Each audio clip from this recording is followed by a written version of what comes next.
Hello everyone, welcome back to the channel. आज के इसके वीडियो में हम लोग बात करने वाले हैं जर्नल एंट्रीज के सेकेंड पार्ट के बारे में। बेसिक जर्नल एंट्रीज इससे पहले वाली वीडियो में हम लोगों ने कवर कर लिया था और आज की इस वीडियो में हम जर्नल एंट्रीज का थोड़ा सा हायर लेवल समझेंगे, मतलब कंपाउंडेड जर्नल एंट्रीज, जिसके अंदर एक से ज़्यादा एंट्रीज को एक ही एंट्री के अंदर करना होता है। और साथ ही साथ इस वीडियो में हम समझेंगे कि ट्रेड डिस्काउंट और कैश डिस्काउंट में क्या डिफरेंस है और ये किस तरीके से अप्लाई होते हैं जर्नल एंट्रीज के अंदर। तो चलिए स्टार्ट करते हैं। सबसे पहले मैं आपको बताना चाहता हूँ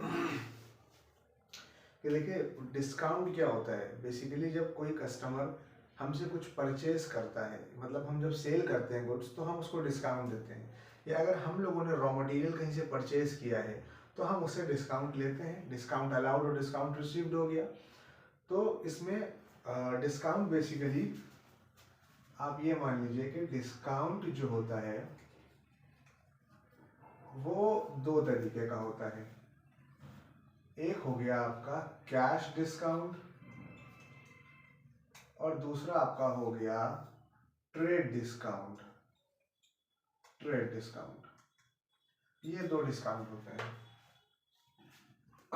ट्रेड डिस्काउंट वो डिस्काउंट होता है जब हम बिजनेस में किसी से गुड्स परचेज करते हैं या सेल करते हैं और उसी टाइम पे उसको पूरे पूरे अमाउंट ऑफ गुड्स के ऊपर डिस्काउंट दे देते हैं। जैसे अगर किसी ने हमसे गुड्स खरीदा और मैंने उसको 1,00,000 रुपीज़ के गुड्स सेल करे, उसने कहा भैया इस पर कुछ डिस्काउंट दीजिए। तो मैंने कहा चलिए आपके लिए 5% डिस्काउंट है। तो इसका मतलब कि हमने उसको 1,00,000 रुपीज़ का 5% मतलब 5,000 रुपीज़ उसी टाइम पे डिस्काउंट दे दिया। अब जो हमने उसको गुड्स बेचे वो 95,000 रुपीज़ के बेचे। तो जो भी हम एंट्री करेंगे अपनी जर्नल एंट्रीज के अंदर वो 95,000 रुपीज़ के हिसाब से ही करेंगे। लेकिन बिजनेस में ऐसा भी होता है, सेकंड कंडीशन क्या होती है कि हम किसी को गुड्स सेल करते हैं और बिजनेस में हम लोग कैश पे भी गुड्स बेचते हैं और क्रेडिट मतलब उधार भी गुड्स बेचते हैं। ठीक है। तो क्योंकि हर एक बिजनेस को क्या होता है, कैश की नीड होती है, वो चाहता है कि जल्दी से जल्दी उसके पास पैसे हर जगह से आ जाए। इसलिए क्या करते हैं कि गुड्स जो सेल करते हैं उसके ऊपर क्या रखते हैं कि अगर आप हमें कैश अभी देते हैं या आप कुछ पर्टिकुलर टाइम पीरियड जो हमने दिया है उसके अंदर पेमेंट कर देते हैं, तो उसमें हम आपको ट्रेड डिस्काउंट के साथ साथ कुछ एक्स्ट्रा कैश डिस्काउंट भी देंगे। या अगर अभी कोई पेमेंट कर दे रहा है तो जो ट्रेड डिस्काउंट आपने उसको दिया 95,000 रुपीज़ के गुड्स हो गए, 1,00,000 से 95,000 रुपीज़ के 5,000 रुपीज़ ट्रेड डिस्काउंट दे दिया। उसके बाद भी आप उससे बोलेंगे कि मैं आपको 2% और डिस्काउंट दे दूंगा अगर आप अभी पेमेंट कर दें। इससे क्या होता है कि प्रॉफिट तो थोड़ा कम हो जाता है लेकिन कैश आपके पास जल्दी आ जाता है। बैड डेब्ट्स होने के चांसेस बहुत कम हो जाते हैं। इसलिए बिजनेस क्या करते हैं कि ट्रेड डिस्काउंट के साथ साथ कैश डिस्काउंट भी प्रोवाइड करते हैं अपने सेलर अपने कस्टमर्स को।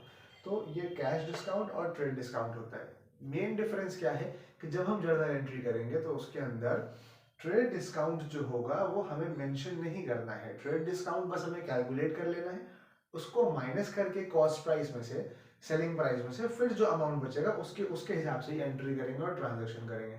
लेकिन अगर हम किसी को कैश डिस्काउंट देते हैं तो कैश डिस्काउंट हमें क्या करना है, रिकॉर्ड अलग से करना पड़ेगा।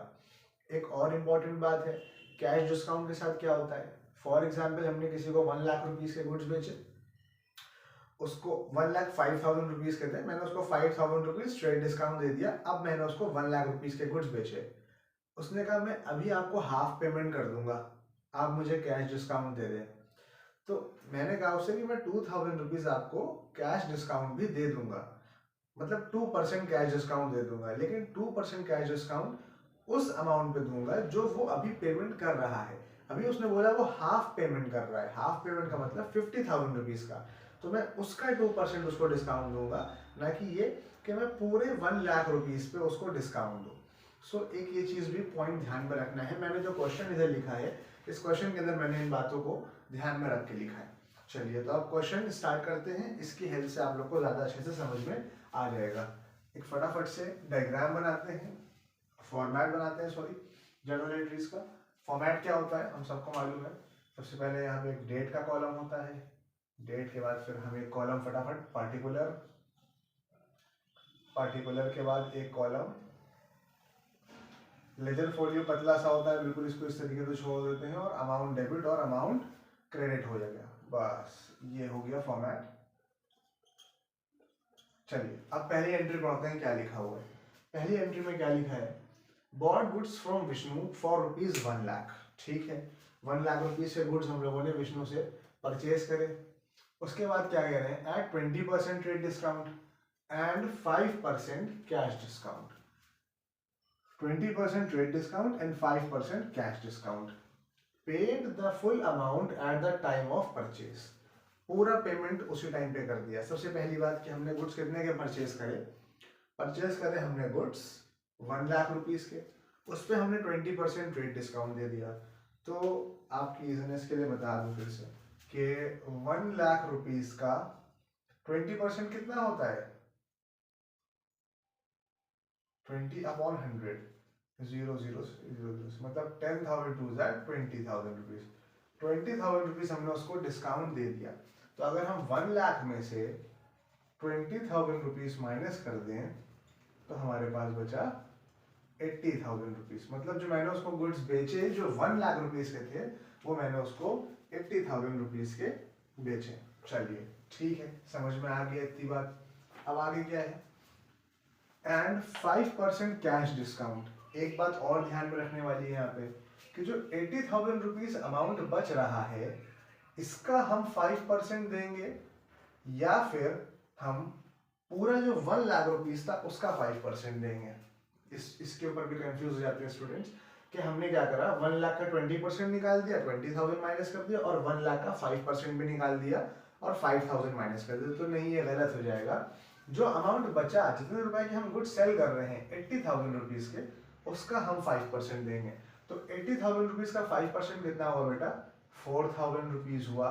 ठीक है, तो इसका मतलब हमने उसको कैश डिस्काउंट कितना दिया, 4,000 रुपीज का हमने उसको कैश डिस्काउंट दिया है। और पूरा पेमेंट ही हमको क्या हो रहा है, पूरा पेमेंट ही हम कर रहे हैं किस टाइम पे, परचेज के टाइम पे। ठीक है, तो अगर हमने गुड्स परचेज करे विष्णु से तो गुड्स हमारे पास आए। ठीक है, तो हम यहाँ पे क्या लिखेंगे, परचेज अकाउंट डेबिट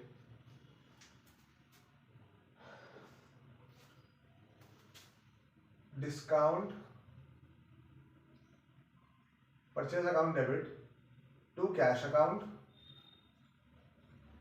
अभी मैं इसको एक्सप्लेन करता हूं, और टू डिस्काउंट रिसीव्ड। इसमें क्या हो रहा है कि हमने गुड्स परचेज करे कितने रुपए के, 1,00,000 का 20% हटाया, मतलब हमने 80,000 रुपीज से गुड्स तो परचेज करे। तो हम यहाँ पे लिखेंगे 80,000 रुपीज। हमने लेकिन कैश कितना पे करा उसको, 80,000 रुपीज जब हमें पे करने थे उसी टाइम पे हमने उससे 5% कैश डिस्काउंट भी लीजिए, जिसका अमाउंट मैंने भी निकाला था, कितना था वो, 4,000 रुपीज। तो वो हमने डिस्काउंट रिसीव कर लिया 4,000 रुपीज का। अब उसके बाद जो पैसे बच रहे हैं वो हम कैश के सामने डाल देंगे, क्योंकि हमारे पास से कैश जा रहा है तो क्रेडिट व्हाट गोज आउट का रूल लगेगा यहाँ पे। ठीक है, तो 76,000 रुपीज हमने उसको पेमेंट कर दिया। समझ में आया, इतनी है बात। उसके बाद यहाँ पे नरेशन लिखते हैं। क्या नरेशन होगी, being goods purchased and discount received. ये हो गई एंट्री विथ नरेशन। ठीक है, आई होप समझ में आ गया होगा आपको। अब हम लोग नेक्स्ट एंट्री की तरफ पहुंचते हैं। सेकेंड एंट्री क्या है, बॉट गुड्स फ्रॉम त्रिशा। फिर से परचेज कर रहे हैं गुड्स फॉर ₹2,00,000। ठीक है, 2,00,000 रुपीज के गुड है at 5% cash discount and 10% trade discount. जिस टाइम में परचेज कर रहे हैं 2,00,000 रुपीज के गुड्स, उस टाइम पे हम क्या कर रहे हैं कि 10% ट्रेड डिस्काउंट दे रहे हैं और फिर 5% कैश डिस्काउंट भी ले रहे हैं। Half of the amount is paid by cheque and at the time of purchase. अच्छा, यहाँ पे क्या बता रहे हैं कि हमने उस टाइम पे पेमेंट कितना करा, इस बार पूरा पेमेंट नहीं करा है, इस बार हाफ पेमेंट करा है। तो ये क्या मतलब कि जो कैश डिस्काउंट मुझे मिलेगा वो उस पेमेंट में मिलेगा जो मैंने कैश में उस टाइम पे पेमेंट करा है। ठीक है, तो फिर से हमने बॉट करे, खरीदे हैं गुड्स, तो परचेज अकाउंट डेबिट हो जाएगा, परचेज अकाउंट डेबिट। और हमारे पास से क्या होगा, कुछ कैश गया to cash account. Credit word जो जाता है हम उसको क्रेडिट साइड पे लिखते हैं और जो आता है उसको हम डेबिट साइड पे लिखते हैं। डेबिट वर्ड कम्स इन, तो गुड्स आए purchase account debit, to cash हमारे पास तो चला गया। उसके बाद क्या है कि ठीक है, अगर हमने कैश पे करा तो उस टाइम पे हमको डिस्काउंट भी मिला है कुछ, तो हम यहाँ पे क्या लिखेंगे, टू डिस्काउंट रिसीव्ड, हमें यहाँ पे डिस्काउंट भी रिसीव हुआ है कुछ, कैश डिस्काउंट जो मिला है। और बाकी पेमेंट जो हमने इस टाइम पे अभी कैश नहीं करा है, अगर हमने कैश में पेमेंट नहीं करा तो जिससे हमने गुड्स परचेज करे हैं हमें उसका नाम लिखना होता है। अब वो नाम डेबिट साइड पे लिखे या क्रेडिट साइड पे, तो मैंने आपको बताया था नाम जो है वो पर्सनल अकाउंट है, पर्सनल अकाउंट के अंडर में आता है। और पर्सनल अकाउंट का रूल क्या होता है, जो गोल्डन रूल्स है उसमें से कि debit the receiver and credit the giver. तो इस टाइम पे we purchase the goods but Trisha had given to us, so Trisha is a giver, Trisha giver है, गुड्स बेच रही है, तो क्रेडिट द गिवर, इसका मतलब कि क्रेडिट साइड पे लिख दे गिवर का नाम। तो इसका मतलब हमें टू त्रिशा लिखना पड़ेगा और उसके सामने हम लोग वो अमाउंट लिखेंगे जितने का पेमेंट अभी हमने नहीं किया है। ठीक है, तो हमने गुड्स कितने के परचेज करे, 2 लाख रुपीस के गुड्स थे, 10% ट्रेड डिस्काउंट हो गया, इसका मतलब कि 20,000 रुपीज ट्रेड डिस्काउंट हो गया, मतलब हमने गुड्स परचेज करे 1,80,000 रुपीज के। ओके, इसमें से कह रहे हैं कि हाफ अमाउंट हम चेक से पे कर रहे हैं, इसका मतलब हाँ एक चीज और यहाँ पे लिखा है पेड बाई चेक, कि पेमेंट जो हाफ कर रहे हैं वो चेक से कर रहे हैं, सॉरी पेमेंट जो है वो चेक से कर रहे हैं, इसका मतलब कि यहाँ पे कैश नहीं होगा, यहाँ पे बैंक हो जाएगा। अगर चेक से पेमेंट करते हैं तो कैश की जगह पे हम लोग बैंक लिख लेते हैं। ठीक है, तो मतलब हाफ अमाउंट पे कर रहे हैं लेकिन हाफ अमाउंट पे अभी नहीं कर रहे हैं। तो अच्छा 1,80,000 रुपीज का हाफ अमाउंट कितना हुआ, 90,000 रुपीज, वो यहाँ पे लिख दिया। उसके बाद अब हाफ अमाउंट पे कर रहे हैं तो क्या पूरा बैंक के सामने लिख दें, नहीं, जो हाफ अमाउंट पे कर रहे हैं उसका 5% हमें क्या मिल रहा है, डिस्काउंट मिल रहा है। तो 5% कितना होता है, 90,000 रुपीज का 5% 4,500 रुपीज हो गया, तो हम डिस्काउंट रिसीव के सामने लिख देंगे 4,500। अब बाकी जो पैसे बच रहे हैं आप यूं भी कर सकते हैं कि 1,80,000 में से इन दोनों को माइनस कर दो, जो बैलेंस बच जाए, और चाहे तो आप 90,000 रुपीज का 5% जो आपने उसको हटा दिया तो बाकी बचे कितने, 85,500 रुपीज, ये भी यहाँ पे लिख सकते हैं। मतलब जो हमने उसको पेमेंट करा वो हमने उसको 85,500 रुपीज का पेमेंट करा और 4,500 रुपीज हम लोग को डिस्काउंट मिल गया। पॉइंट नोट करने वाला ये था इन दोनों एंट्रीज में जो डिफरेंस है, इस टाइम पे पूरा पेमेंट कर रहे थे, उसी टाइम पे जब गुड्स परचेज कर रहे थे, और इस एंट्री के अंदर हाफ पेमेंट कर रहे हैं, तो हाफ पेमेंट का ही हमने यहाँ पे डिस्काउंट दिया है, फुल अमाउंट पे डिस्काउंट नहीं दिया है, इस हाफ अमाउंट का डिस्काउंट यहाँ पे दिया गया है। समझ आ गया, ठीक है। चलिए अब थर्ड एंट्री करते हैं। नरेशन कुछ खास होगी नहीं, नरेशन में आप फिर से लिख सकते हैं being goods purchase from Trisha and discount receive, क्या डिस्काउंट रिसीव, बस और कुछ नहीं है। ठीक है, थर्ड एंट्री क्या है, sold goods to Sudha on 20 March for rupees 1 lakh. ठीक है, 20 तारीख को सुधा को गुड्स बेचे 1 लाख रुपए के, इस बार हमने सेल कराए। ठीक, at 20% trade discount and 10% cash discount if payment is received within 10 days.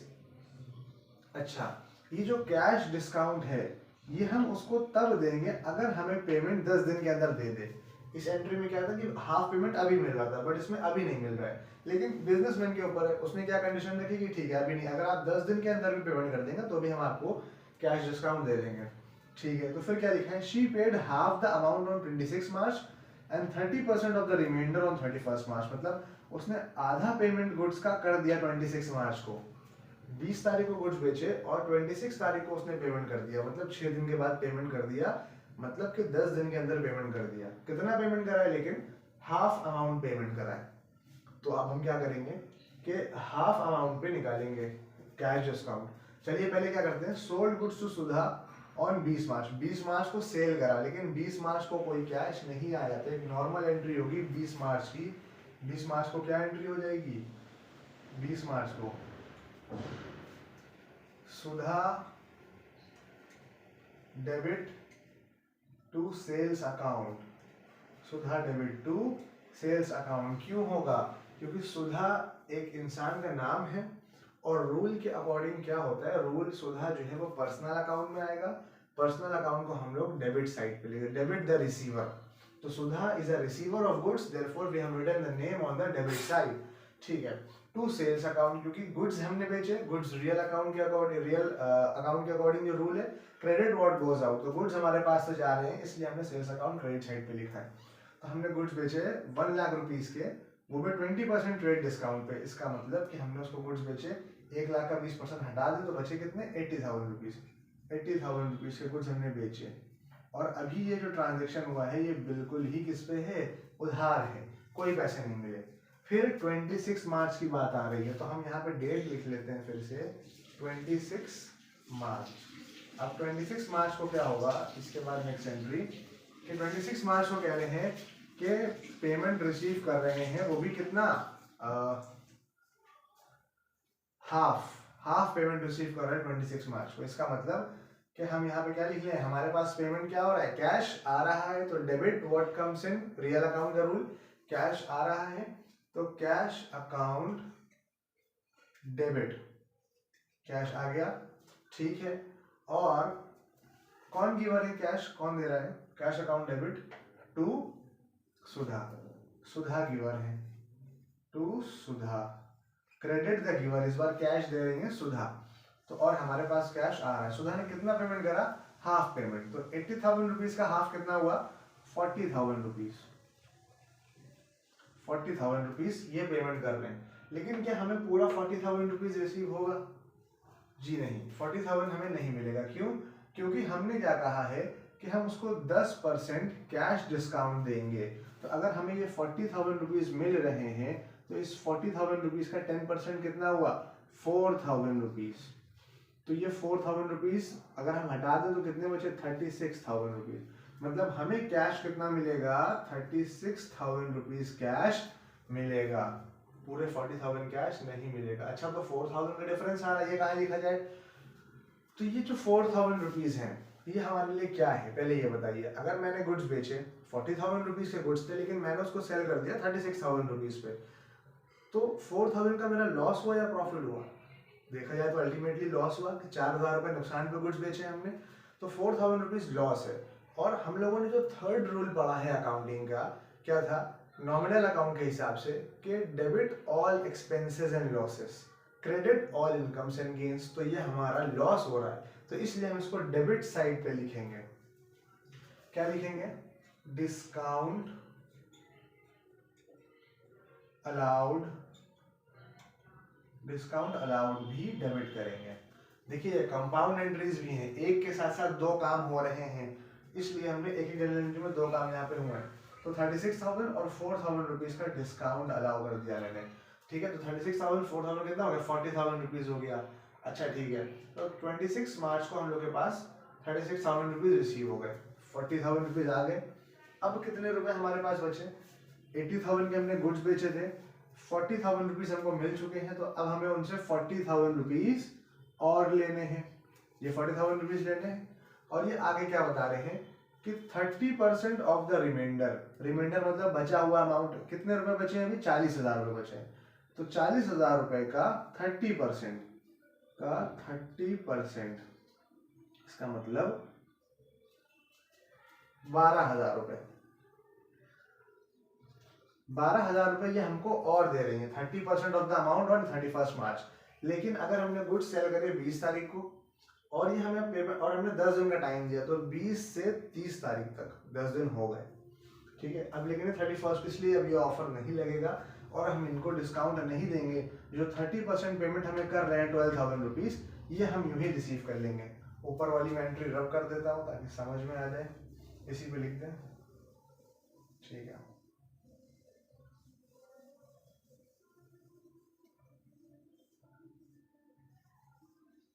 चलिए, तो अब हमने यहाँ पे क्या करना है कि हमें 12,000 रुपीज और आ रहे हैं, तो debit what comes in, cash account debit, cash account debit to, क्या नाम है, सुधा।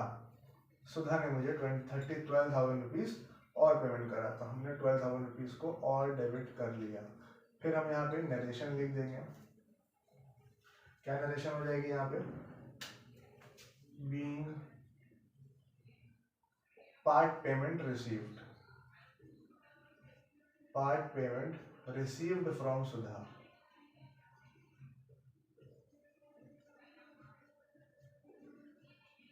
ठीक है, ये एंट्री हो जाएगी।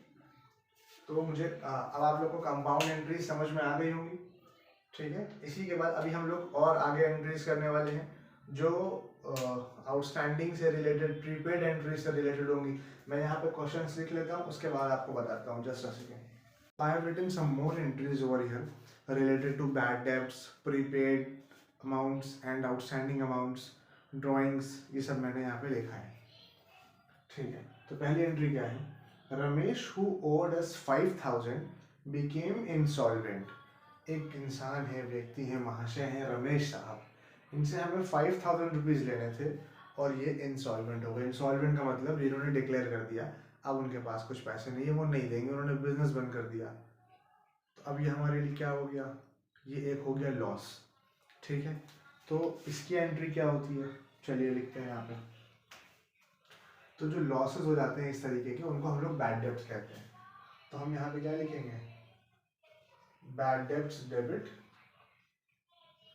Bad debts account debit to Ramesh. Ramesh का नाम क्रेडिट साइड पे क्यों लिखा है सर, क्योंकि Ramesh is the giver, Ramesh ने इस बार ये दर्द हमको दिया है, ठीक है। तो रमेश कौन है, गिवर है, पर्सनल अकाउंट क्योंकि किसी का नाम है, तो इसलिए रमेश को क्रेडिट साइड पे लिखा है। और बैड डेब्ट्स क्या है, हमारा लॉस है, और नॉमिनल अकाउंट के रूल के हिसाब से debit all expenses and losses, इसलिए हमने इस लॉस को डेबिट कर लिया। कितने रुपए, 5,000 रुपीज। इस तरीके से हम लोग फटाफट एंट्रीज करते हैं और समझते चलते हैं। फिर आगे कैलाश who owed us 10,000, इनसे भी हम लोगों को 10,000 रुपीज लेने थे, became insolvent and 30 पैसे in rupees received from his estate। Kailash जिससे हमको 10,000 रुपीज लेने थे, ये भी इंसॉल्वेंट हो गए, लेकिन इनकी प्रॉपर्टी में से, इनके एस्टेट में से हमको 30% पैसे मिल जाते हैं। 30%, 30 पैसे में रुपये का मतलब 30% पैसे मिल जाते हैं, क्योंकि रुपीज में कितने होते हैं, 100 पैसे होते हैं, तो 100 में से 30 पैसे मतलब 30% हम समझ सकते हैं। तो 10,000 रुपीज का 30% मिल रहा है, इसका मतलब हमें 3,000 रुपीज मिल रहे हैं, और बाकी हमारा क्या हो रहा है, बैड डेब्ट हो रहा है, ठीक है। तो इस बार क्या एंट्री लग जाएगी, यहाँ पे एंट्री क्या होगी, जो हमें पैसे मिल रहे हैं उसको हम डेबिट करेंगे, cash account debit, cash account debit, क्योंकि हमें कुछ पैसे मिल रहे हैं, और जो नहीं मिल रहे हैं वो मेरे लिए लॉस है, और फिर से लॉसेस एंड एक्सपेंसेस को हम क्या करते हैं, डेबिट साइड पे लिखते हैं। बैड डेब्ट्स डेबिट टू, ये फिर क्रेडिट द गिवर, गिवर कौन है यहाँ पे, कैलाश, कैलाश ने ये दर्द दिया हमको, 7,000 रुपए लेके चले गए हमारे, ठीक है। तो कैलाश का नाम हम क्या कर देंगे यहाँ पे, credit side, cash account debit, bad debts account debit to Kailash. कितने पैसे, 10,000 रुपए कैलाश से लेने थे, इसलिए 10,000 रुपए कैलाश के सामने डालेंगे, लेकिन 30 पैसे मतलब हमको 3,000 रुपीज मिल रहे हैं, आप परसेंटेज में कन्वर्ट कर लीजिएगा, और 7,000 रुपीज नहीं मिल रहे हैं, ये हो जाएगी नेक्स्ट एंट्री। फिर इसकी नरेशन लिख दीजिएगा आप लोग, चलिए। उसके बाद नेक्स्ट एंट्री क्या है, receive 20,000 from Subhash which were written as bad debts in the previous year. पिछले साल हमको किसी से 20,000 रुपए नहीं मिल रहे थे, ये खुशखबरी है हम लोगों के लिए कि चलो भैया कोई ऐसा ईमानदार था जो आके दे गया। अच्छा, 20,000 रुपए हमने जो बैड डेब्ट्स मेंशन कर दिए थे वो अब वापस आ गए। बैड डेब्ट्स रिकवर कहते हैं ऐसे पैसों को जो बैड डेब्ट्स हो चुके थे बट अब आ गए हैं। अच्छा, तो जब आ गए हैं पैसे तो हमारे लिए क्या बन गया, वो प्रॉफिट बन गया या इनकम हो गई हमारी एक तरीके से। और इनकम्स और प्रॉफिट्स नॉमिनल अकाउंट के रूल के हिसाब से आते हैं। इसमें क्या होता है, credit all incomes and gains, तो ये हमारी इनकम है इसलिए हम इसको क्या कर लेंगे, क्रेडिट साइड पे लिख लेंगे, और नाम क्या होगा, बैड डेब्ट्स था जब लॉस हुआ था, तो यहाँ पे लिखेंगे हम लोग bad debts recovered, bad debts recovered, कि पैसे वापस आ गए, टू बैड डेब्ट्स रिकवर्ड। अच्छा, हमारे पास क्या आया, कैश आ गया, तो डेबिट वर्ड कम्स इन, जो आ रहा है उसको हम डेबिट साइड पे लिख लेंगे, तो cash account debit, cash account debit to bad debts recovered. चलिए, शुक्रिया भैया, तुम पैसे दे गए वापस आके, वरना कौन आता है आज के समय में वापस देने पैसे। कितने पैसे देंगे, 20,000 रुपए। चलिए, ये हो गया। Next, salary due to clerk 50,000 rupees, 50,000 रुपए हमें सैलरी देनी है, ठीक है। सैलरी हमारे लिए क्या है, एक एक्सपेंस है, तो एक्सपेंसेस को हम किधर लिखते हैं, डेबिट साइड पे, debit all expenses and losses, तो सैलरी को हम डेबिट साइड पे लिखेंगे, सैलरी अकाउंट डेबिट। अब सैलरी ड्यू है, बकाया है क्लर्क्स को 50,000 रुपये। एक क्लर्क की नहीं, जाहिर सी बात है बहुत सारे लोगों की है, तो बहुत सारे लोगों का एक ग्रुप है। इससे पहले वीडियो में बताया था, फिर से हम बता दें कि अगर ग्रुप ऑफ लोगों को कोई चीज़ रिप्रेजेंट कर रही है तो वो पर्सनल अकाउंट 3 प्रकार के थे, आर्टिफिशियल पर्सन, रियल पर्सन और ग्रुप ऑफ पर्सनस। तो ये थर्ड वाले ग्रुप ऑफ पर्सनस के हिसाब से क्या हो रहा है, ये जो आउटस्टैंडिंग सैलरीज हो गई वो हमारा ग्रुप ऑफ पर्सन है। तो 50,000 रुपये जो है ये बहुत सारे लोगों को देने हैं, तो ये पर्सनल अकाउंट के रूल के हिसाब से यहाँ पर रूल लगेगा। और पर्सनल अकाउंट का रूल क्या है कि credit the giver, debit the receiver. ठीक है, तो अब यहाँ पे क्या हो रहा है कि इन लोगों को पैसे देने हैं, इसलिए हम इनके इधर वाले क्रेडिट साइड पे लिखेंगे to outstanding salaries, to outstanding salaries.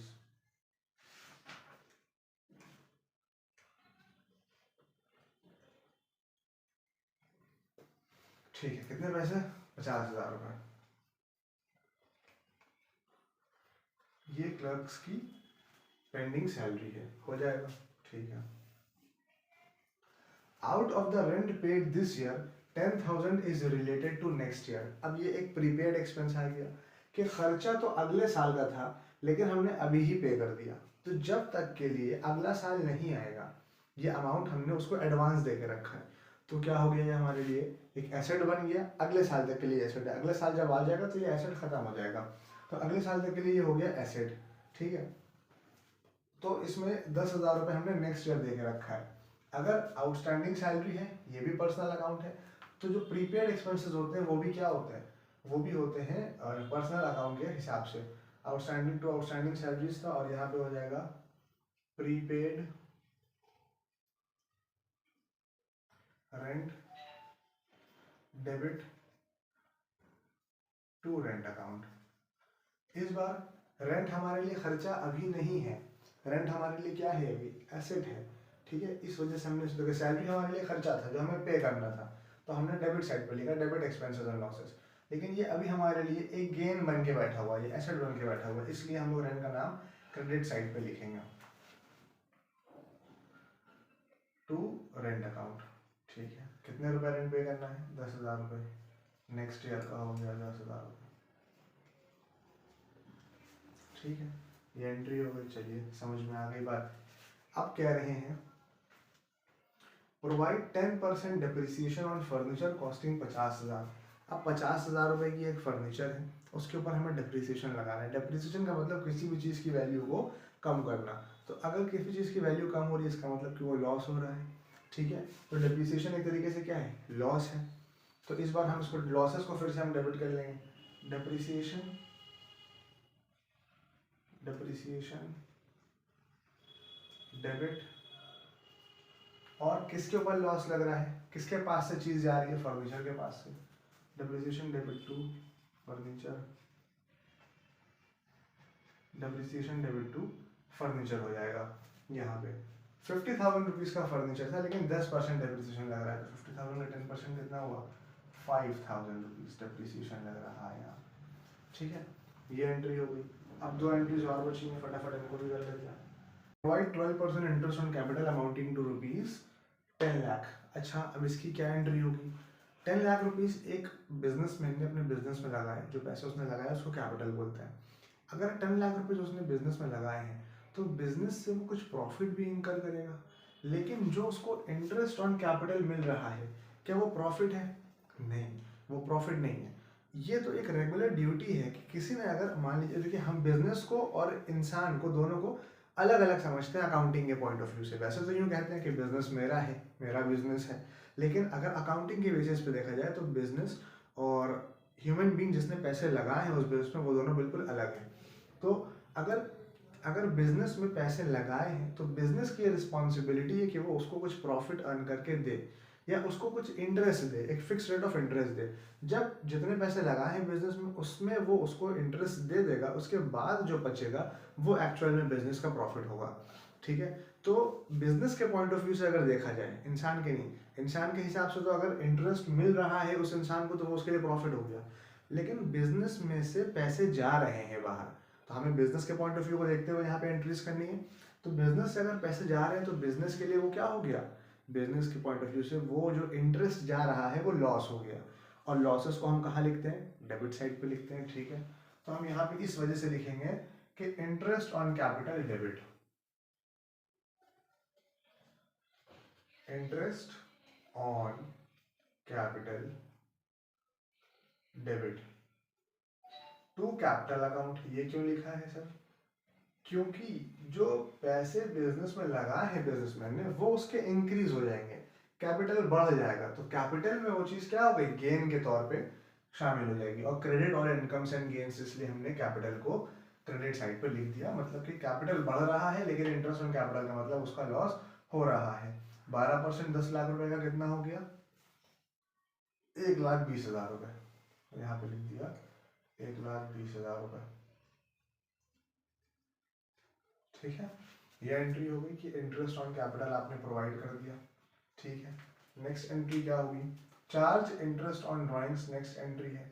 अच्छा, इंटरेस्ट ऑन ड्राइंग्स चार्ज करने का क्या मतलब है, देखिए अगर हमने बिजनेस में पैसे लगाए हैं तो हम बिजनेस से ये एक्सपेक्ट कर रहे हैं कि वो बिजनेस भी हमको कुछ इंटरेस्ट दे, प्रॉफिट दे। इसी तरीके से अगर हम साल के बीच में बिजनेस में से पैसे निकाल लेते हैं तो फिर क्या होता है कि हमारी भी रिस्पॉन्सिबिलिटी बनती है कि हम उसको, अगर हमने बीच में पैसे निकाल लिए तो उसको इंटरेस्ट पे करें उसके ऊपर। तो अब human, as a human being मेरे पास से पैसे जा रहे हैं, ठीक है, बिजनेस में, लेकिन बिजनेस के पॉइंट ऑफ व्यू से उसके पास तो इनकम आ रही है ना, बिजनेस के पास पैसे आ रहे हैं तो उसकी प्रॉफिट हो रही है, इनकम हो रही है, इसलिए जो इंटरेस्ट ऑन ड्राइंग्स उसके पास आ रहा है वो उसके लिए क्या हो जाएगा, इंटरेस्ट ऑन ड्राइंग उसके लिए प्रॉफिट हो जाएगा, इनकम हो जाएगा, गेन हो जाएगा।